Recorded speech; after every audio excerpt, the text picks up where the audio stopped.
This might look like a very fun place to play, but actually a lot of serious work happens here. This is the REEF at Children's Hospital of Nevada. It's our pediatric therapy center.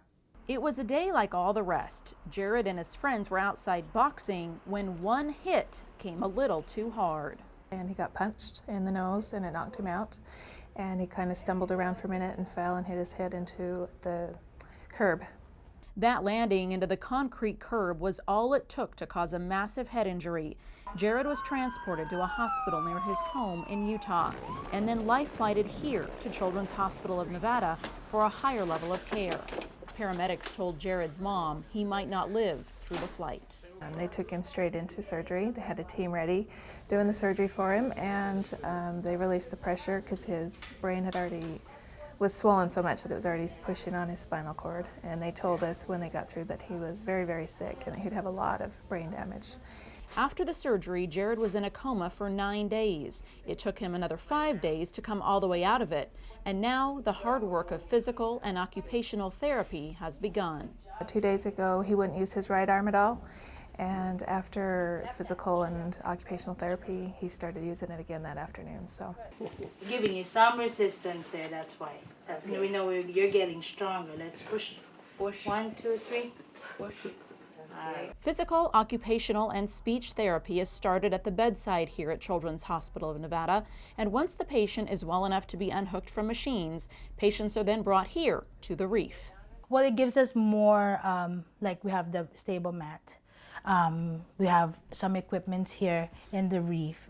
We have some puzzles as well that enable them to do their cognitive as well as the self-care simulation that we do for occupational therapy at least. Pediatric patients feel comfortable in the REEF. There they can mix work and play while getting their therapy. I mean, it gives them a different perspective. Like, you know, this room is such a cool room for most people. Like, the kids love this place.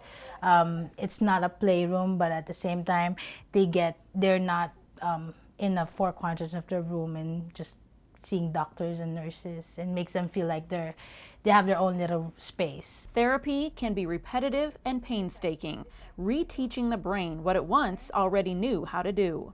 You know, no matter how long it takes, we try the activity until we get the results that we want. So it's practice for me as a therapist. It's just practice, practice, practice. And Jared is making good progress in a short amount of time. So he's had the strength to use his arms to actually start to pull himself and try to actually pull himself up and out of bed.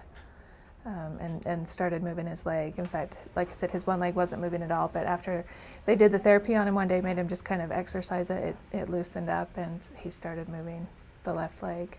You know, I feel excited, and whenever I see something that's new that they're doing that they did not do yesterday, my brain starts working. Oh, if he's doing this today, tomorrow we'll try this. So, Hold it tight, don't let go. Now turn, don't let go. Good.